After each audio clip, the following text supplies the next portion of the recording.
సంఖ్యాశాస్త్ర పరంగా ఆత్మసంఖ్య 2 కలిగిన వాళ్ళ అదృష్టం ఎలా ఉంటుందో, వాళ్ళు ఏ ఏ రంగాల్లో రాణిస్తారో, వాళ్ళకి కలిసి వచ్చే వారాలేంటో రంగులేంటో, ఆత్మసంఖ్య 2 కలిగిన వాళ్ళ భవిష్యత్ ఎలా ఉంటుందో నేటి శుభం లాభం అనే శీర్షికన పరిశీలిద్దాం. జ్యోతిష శాస్త్రంలో లగ్నానికి ఎంతటి ప్రాధాన్యత ఉందో సంఖ్యాశాస్త్రంలో ఆత్మసంఖ్యకు కూడా అంతే ప్రాధాన్యత ఉంది. ఆత్మసంఖ్య అనేది ఎలా తెలుస్తుందంటే, ఏ వ్యక్తికైనా పుట్టిన తేదీ, నెల, సంవత్సరం మొత్తం కలిపినప్పుడు ఒకే ఒక్క అంకె వస్తుంది. దాన్ని ఆత్మసంఖ్య అనే పేరుతో పిలుస్తారు. అలా పుట్టిన తేదీ, నెల, సంవత్సరం మొత్తం కలిపి ఒకే ఒక్క అంకె వచ్చే వరకు చేసుకొని ఆ ఒక్క అంకె ఆత్మసంఖ్య 2 వచ్చిన వాళ్ళ మీద నవగ్రహాల్లో చంద్రుడి ప్రభావం ఎక్కువగా పనిచేస్తూ ఉంటుంది. చంద్రుడికి ఉన్న లక్షణాలే ఆత్మసంఖ్య 2గా కలిగిన వాళ్ళకు కూడా ఉంటాయి. చంద్రుడు అమావాస్య నుంచి పౌర్ణమికి తన వెలుగు కిరణాలను పెంచుకుంటూ వెళతాడు. పౌర్ణమి నుంచి అమావాస్యకి చంద్రుడి కిరణ శక్తి తగ్గుతూ ఉంటుంది. అదేవిధంగా ఆత్మసంఖ్య 2 కలిగిన వాళ్ళు కూడా పౌర్ణమి నుంచి అమావాస్య వచ్చేసరికి కొద్దిగా ఆలోచనల్లో మార్పు రావటం, అప్పుడప్పుడు మానసిక ఆందోళన ఉండటం, అమావాస్య నుంచి పౌర్ణమి వచ్చే తరుణంలో మానసికంగా మనోధైర్యాన్ని పెంపొందింపజేసుకోవటం, ఇలాంటివన్నీ కూడా జరుగుతూ ఉంటాయి. అంటే చంద్ర కళలు ఏ విధంగా ఉంటాయో అదేవిధంగా ఆత్మసంఖ్య 2 కలిగిన వాళ్ళ లక్షణం ఉంటుంది. అలాగే 2 ఆత్మసంఖ్య కలిగిన వాళ్ళకి రాత్రిపూట ఆలోచనలు ఎక్కువగా ఉంటాయి. ఎక్కువగా కొత్తగా వినూత్నమైనటువంటి ఆలోచనలన్నీ రాత్రిపూట చేస్తూ ఉంటారు. అలాగే వీళ్ళు ప్రత్యేకమైనటువంటి స్నేహితులతో మాత్రమే స్నేహం చేస్తూ ఉంటారు. అందరితో కలవకుండా ప్రత్యేకమైన వ్యక్తులతో మాత్రమే స్నేహం చేసేటటువంటి లక్షణాన్ని కలిగి ఉంటారు.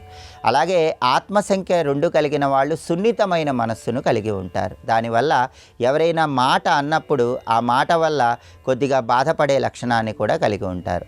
వీళ్ళకి కంప్యూటర్ రంగం విశేషంగా కలిసి వస్తుంది. అలాగే వ్యాపారం చేయాలని భావించినట్లయితే తెలుపుకు సంబంధించిన వ్యాపారాలు బాగా కలిసి వస్తాయి. పాలు, పెరుగు, పత్తి ఇటువంటి వ్యాపారాలు చేస్తే 2 ఆత్మసంఖ్య వాళ్ళు జీవితంలో త్వరగా మంచి పురోభివృద్ధిని సాధించగలుగుతారు.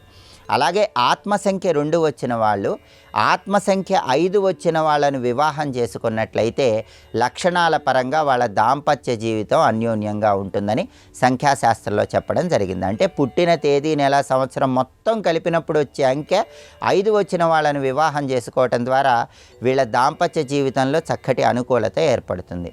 అలాగే 2 ఆత్మసంఖ్య కలిగిన వాళ్ళకి కలిసి వచ్చేటటువంటి తేదీలు 2, 11, 20, 29. కాబట్టి ఏ నెలలోనైనా ఈ తేదీల్లో ముఖ్యమైన కార్యక్రమాలు ప్రారంభించుకున్నట్లయితే అదృష్టం తొందరగా కలిసి వస్తుంది. వీళ్ళకి కలిసి వచ్చే వారాలు ఆదివారం, సోమవారం. వీళ్ళకి కలిసి వచ్చే రంగు తెలుపు రంగు.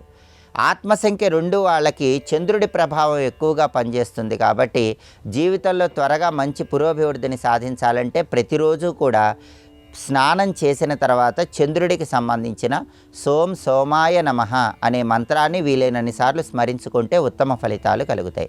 అలాగే జ్యోతిష శాస్త్రపరంగా చంద్రుడికి అధిష్టాన దైవం లక్ష్మీదేవి కాబట్టి 2 ఆత్మసంఖ్య కలిగిన వాళ్ళు శ్రీ మహాలక్ష్మీదేవిని తెల్లటి పుష్పాలతో ప్రతి సోమవారం పూజిస్తూ ఉన్నట్లయితే లక్ష్మీ కటాక్షానికి సులభంగా పాత్రులు కావచ్చు. అలాగే పరమేశ్వరుడు చంద్రశేఖరుడు కాబట్టి పరమేశ్వరుడికి ఆవు పాలతో కానీ ఆవు పెరుగుతో కానీ సోమవారం పూట అభిషేకం చేసుకోవటం ద్వారా ఆత్మసంఖ్య 2 వాళ్ళు జీవితంలో త్వరగా మంచి పురోభివృద్ధిని సాధించవచ్చు. వీళ్ళు పఠించవలసినటువంటి స్తోత్రాలు చంద్రశేఖరాష్టకము, కనకధారా స్తోత్రము. ఈ స్తోత్రాలు పఠించినా శ్రవణం చేసినా జీవితంలో త్వరగా మంచి పురోభివృద్ధి ఏర్పడుతుంది. 23వ సంవత్సరం వీళ్ళ జీవితంలో మంచి పురోభివృద్ధిని సాధించడానికి అవకాశం ఉంటుంది. ఆ తర్వాత 32వ సంవత్సరం వచ్చేసరికి జీవితంలో అత్యుత్తమ స్థాయిలో ఉండటానికి అవకాశం ఎక్కువగా ఉంది. కాబట్టి సంఖ్యాశాస్త్రపరంగా ఆత్మసంఖ్య 2 కలిగిన వాళ్ళు ఈ ప్రత్యేకమైనటువంటి స్తోత్రపారాయణలు చేసుకోవటం, మంత్రాలు జపించుకోవటం ద్వారా జీవితంలో త్వరగా మంచి పురోభివృద్ధిని సాధించవచ్చు.